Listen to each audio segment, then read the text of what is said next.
All right, gentlemen, welcome to class. I'm sure you guys are happy to be at home and happy about the news that we are going to have school off tomorrow. I'm not going to waste too much time here going over housekeeping stuff. I think we should just start with a prayer. In the name of the Father, Son, and the Holy Spirit. Amen. Lord God, we thank you for the blessings and opportunities of this day. We thank you for our shelter and our warmth and our clothing, and we pray for those who go without it. Pray for all these things in Christ's name. Amen. Father, Son, Holy Spirit. Amen. All right, so let's get right into it. On Tuesday, we introduced you guys to this gospel writer, Luke. Okay, you should know a couple things about Luke. You should know where he's from. You should know whose witness he is writing down. You should know who he's writing to, most importantly. You should know what else he wrote, aka the Acts of the Apostles.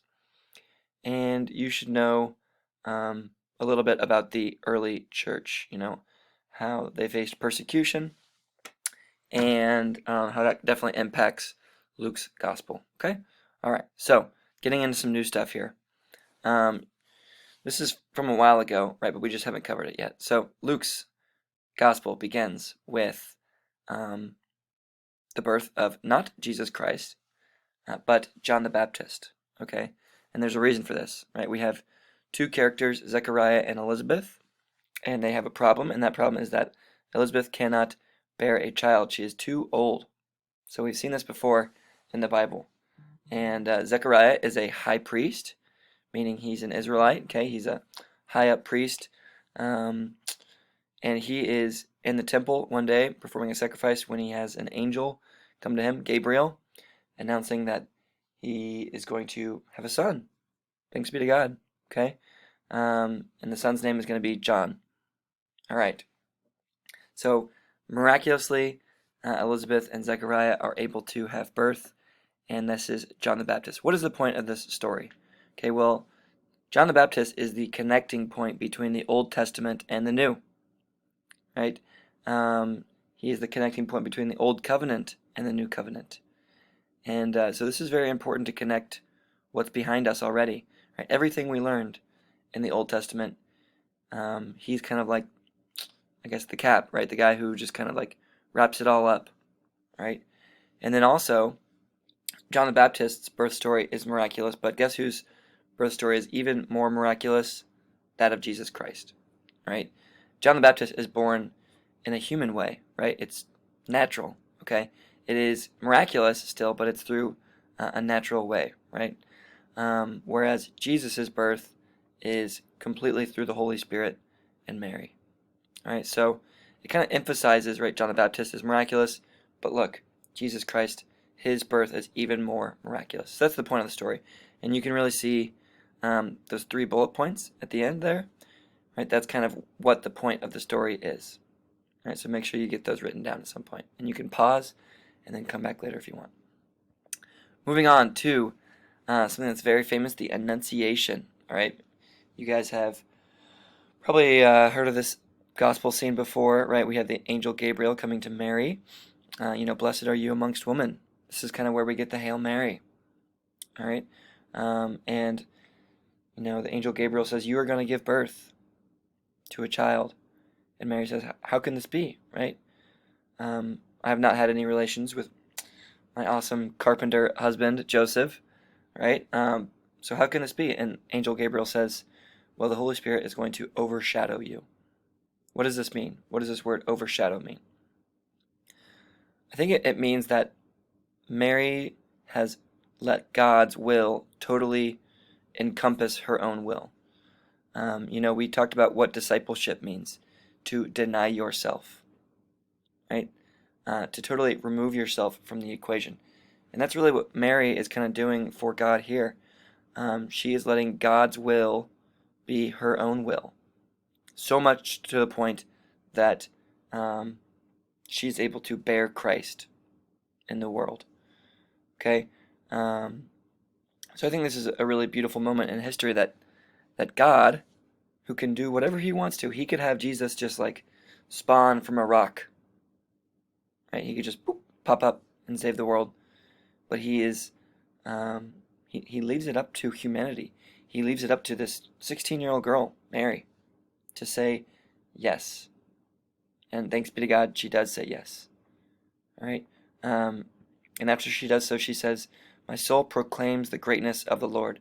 Her heart, right, has basically been filled up to the point where it becomes God's will, right? It overflows and illuminates. And this is called the fiat, which is really a recreation of Hannah in the Old Testament when she gives birth to Samuel. Okay, so fast forward, we have the presentation in the temple. We have these people, Simeon and Anna, who we don't really have a whole lot of time to talk about. But fast forward to Jesus going out to the desert. What happens right before Jesus goes out to the desert? He is baptized by John the Baptist. Okay? He is anointed, really, by the Holy Spirit. And if you think back to the Old Testament, to our famous kings, King David, King Solomon, King Saul, what do they do right after they are anointed as king? They go out to do battle with the enemy. They go out to prove themselves, right, in war. And that is exactly what's happening here. Okay? Jesus is going out to do battle with the enemy. And who is our biggest enemy? The devil. Right? He wants to give us an example of how to fight. He wants to warn us about how the devil tempts us. So how does the devil tempt us? We're looking over here on the right side, right? What is the first temptation? He says, "I'm sure you're hungry. Why don't you turn some of these rocks into bread?" Think about the other time we've seen temptation in the Bible, the garden. All right? Think about the serpent tempting Eve. Look at this apple. It looks awfully tasty, right? It's good for eating. So this is an exact mirror of how Adam and Eve get tempted in the garden, right? Second temptation. The devil brings up Jesus on a hill and says, look at all the cities of the earth. These could all be yours. Look at how amazing it is. And that's the second temptation of the apple, right? It's pleasing to the eyes. And the third temptation is, right, that the devil asks Jesus to prove that he's God, right? What is the thing that makes humans like God? We have an intellect, right? And that's the third thing about the apple, is that it is good for wisdom. It looks good for eating, it's pleasing to the eyes, and it's good for wisdom.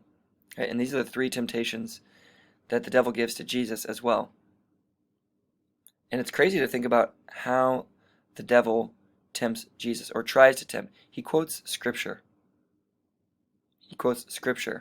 Right? And I think that we can still see this sometimes today, where people get really divided over one Scripture passage. So even today, the devil still divides us through Scripture. But Jesus, as any good king, Israelite king, should do, he quotes Deuteronomy back to the devil, right? He says, no, this is actually how it should be interpreted. And this is the true interpretation of it. And Jesus does not fall prey to these three temptations. I mean, he stands up to the devil. Okay? And he shows that he is a true king by defeating the true enemy of Israel and of us. Okay, so parables. What is the purpose of parables? Three things. Write them down. Okay? First of all, they're supposed to teach moral truths. Right? Take, for example, the parable of the sower. Right? What is kind of the theme of the parable of the sower? It's about the kingdom of heaven. Right? You have this guy, he's going around the whole earth, he's throwing these seeds on the ground, and some of them fall on rocky ground, some of them fall on nice fertile ground, and then they grow up, right? And some of them are choked out by weeds, some of them are don't even get to grow, right? They grow up really quickly, and then they wither down, right? So what is the truth, the moral truth of the parable of the sower? Well, the word is the seed, right? Jesus' words of wisdom are the seed. It's thrown about everywhere. Anybody can hear it. Those who have prepared their heart for the word will understand it. Those who have, an open heart, something that's receptive to people's words, understanding, compassionate, Jesus' word will take root in their lives. And the word will grow and bear fruit, but you can't just like let it grow and then not look at it. You have to take care of it, right? You have to constantly nourish your faith. And so if we do this, right, we can have a tree that represents our faith that bears fruit. Other people can come and learn from the faith. The second purpose of parables is to relate, not simplify. A lot of you guys got this wrong on the test, okay? If I'm speaking to a physicist, right, about physics, am I simplifying things? No, I'm relating. Okay, it's good to relate so that somebody can understand a little bit better, but it's not simplifying. And then lastly, to condemn. The purpose of parables, it does offer judgment, right? Those who don't get it will be punished. Those who, fail to act with love will be punished. I mean, we believe in a God who is just, okay? It's very important. We were going to have a big parable activity in class, but, we got a snow day, so I think that's fair to not do the parable activity. Let's move on to the Beatitudes real quick. Why are the Beatitudes important, and how do they relate to the Christian mission, right? First of all, you're going to need to memorize at least one. Just pick one. Not 8, one. Pick your favorite one. Don't just pick the shortest. Okay, I don't want to see everybody just doing, "Blessed are the pure in heart, for they shall see God." There's a lot of really good ones in here, and I'm only going to make you memorize one, so just pick the one that's your favorite. All right. What does it mean to be blessed? Blessed. A good translation, I would say, would be to be happy. Okay, but I don't think we have a real good understanding of happiness here in the 21st century. I would say that other words that relate to blessed or happiness would be fulfillment, to be content, to be peaceful, to be at rest, to be satisfied. Those are some words that I would say are synonymous with happiness, as we should understand happiness. And I think that the best way of understanding this really is, if I create the creator of glue, here's some glue, okay? What is glue meant to be used as? It's meant to be used as glue. If you try and play basketball with glue, it's not going to work well, okay? The creator of glue wants you to use glue as glue. If glue is used as glue, it's satisfied. It's fulfilled. Same thing goes with us as humans, okay? We are created by a creator, and we are meant to be used as the creator sees fit, right? That will give us fulfillment, right? And so the Beatitudes are, in many ways, right, much different than the commandments. The commandments, I would say, are like an instruction manual, okay?